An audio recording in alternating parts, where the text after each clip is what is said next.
As I say, as soon as we get details on these new Rob Ford revelations, documents about his former colleague and driver, Mr. Lisi, they've just been released by the court. They're literally just out. We're checking in to see what's in them, and we will bring you the Rob Ford details in a minute. But another apparent soldier, Canadian soldier, has committed suicide, allegedly, certainly being investigated for that. That would make 4 deaths in just 1 week. Defense officials have confirmed that military police are now investigating the death of Master Corporal Sylvain Lelivier. He was 46 years old. He served in the 3rd Battalion of the Royal 22nd Regiment at CFB Valcartier, Quebec.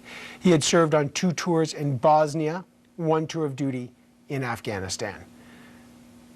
The soldier was found dead in his home on Monday. Investigators say suicide is a possibility, as I say. Now, medical experts warn that we could see a growing number of mental illness and suicide cases as lingering psychological wounds from the Afghan war beginning to manifest.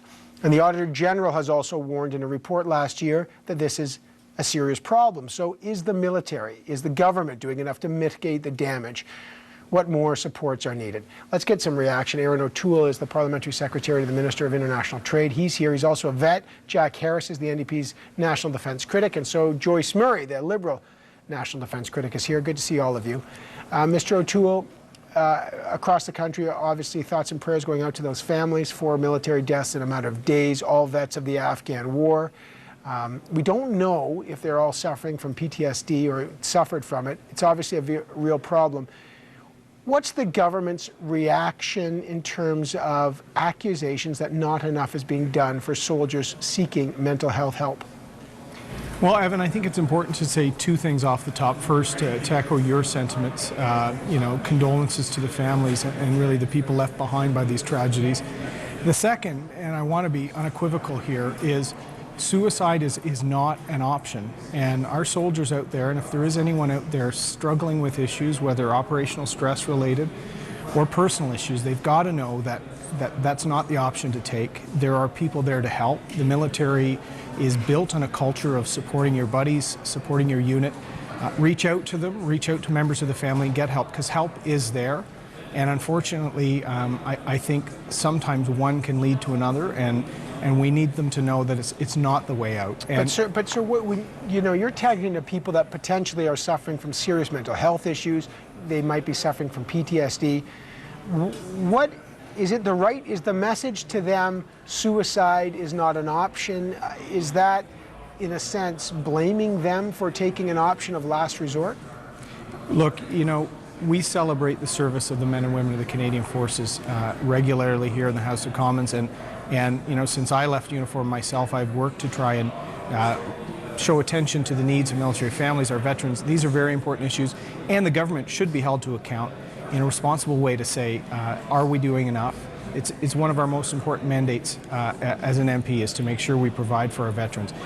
As a veteran myself, I clearly think our government is trying to respond to this growing need. We are opening operational stress injury clinics.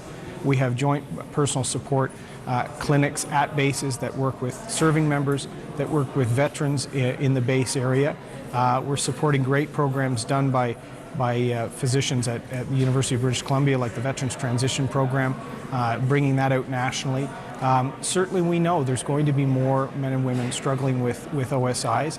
But Evan, when we cover these stories, these tragedies, we have to say to those people that may be struggling, that's not the option to take. It's to reach out, and we've got to make sure that we continue to do enough and to support our veterans. Well, let me bring in Jack Harris. What's your take here? Is the government responding? Is the system responding to soldier servicemen and women who need help? I think, first of all, obviously we have to echo the sentiments and concerns for the families and condolences to lost to loved ones. But the families of some of these individuals, and we don't have all the stories, have complained or were complaining that they weren't getting the help that they need. So, you can say we're doing things that we weren't doing before, but clearly people aren't getting that help. There has to be more done. We do have a shortage of personnel. We're receiving criticism from all sorts of people about the ineffectiveness of the delivery of some of these services.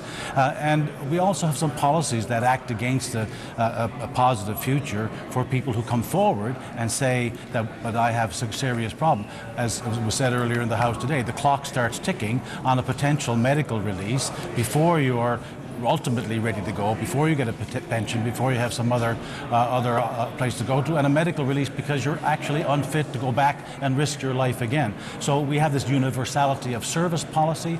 And what I'd like to see is a signal from the minister, from the military, say we're prepared to examine that and give people, if we can, who are injured and have combat injuries, an option to stay in the service and do a job that may not require them to deploy. That would at least hold out some hope for people that work your way through this, and there may be some light at the end of the tunnel that would give you an option to continue.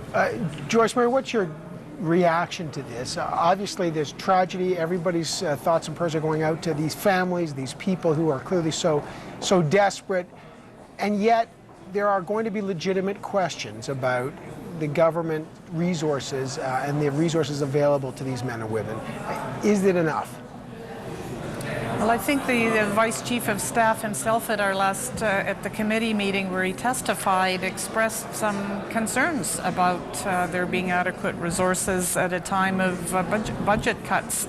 Evan, when I hear of these very sad incidences, and I'm a mother of 3 young adults, so I can only imagine the pain the family members are going through, the extended family, and sympathize deeply with that.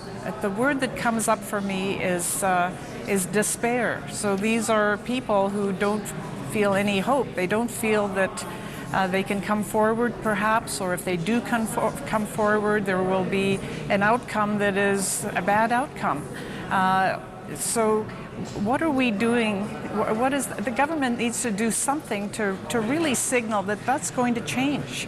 But what, I mean, let's be concrete. What? What do you think they can do? Okay, so one concrete thing is, just a few years ago, the government had no clinical psychologists or psychiatrists that was in its employ to support forces members. Now they have some, but it's woefully inadequate. There's apparently some 75 medical professionals that are in the queue to be hired, but according to the Ombudsman, the process is so cumbersome and bureaucratic that they haven't been hired, and things aren't moving forward. Right. There's 380 have been hired mental health professionals, but there are some that haven't been hired. Aaron O'Toole. Yeah. And I think that the minister has to say that we are committed to making sure that when you come forward, you can trust us to support you in every way that's needed and have a positive outcome for you and your family.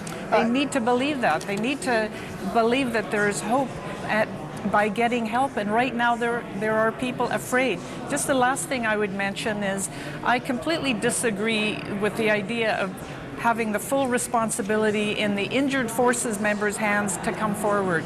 I think there needs to be a screening process that identifies people that are at risk and begins to support them, not wait for them to self-identify. That's just not good enough. All right, let me just put something to you, Mr. O'Toole. A special report from the National Defence Ombudsman said that since 2002, that office has identified that the Canadian Forces should have 447 mental health providers to take care of its members. The report said it's never been more than, as I just said to Joyce Murray, 380 practitioners. That number hasn't grown since 2010. The Ombudsman, Pierre Daigle, told my colleague Rosemary Barton earlier, check this out. So our concern is that there are not enough care providers there.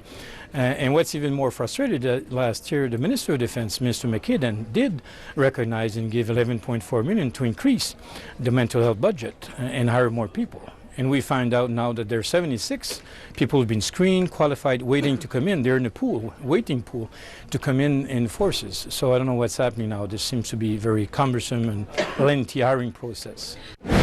Mr. O'Toole, Peter MacKay, the former defense minister, has said outside caucus this morning that the government is planning to double the number of healthcare professionals. But the tragedies that we've seen in the last week are so extreme that there's a clear urgency. What is the delay in getting the number of health providers that D&D needs to help these soldiers?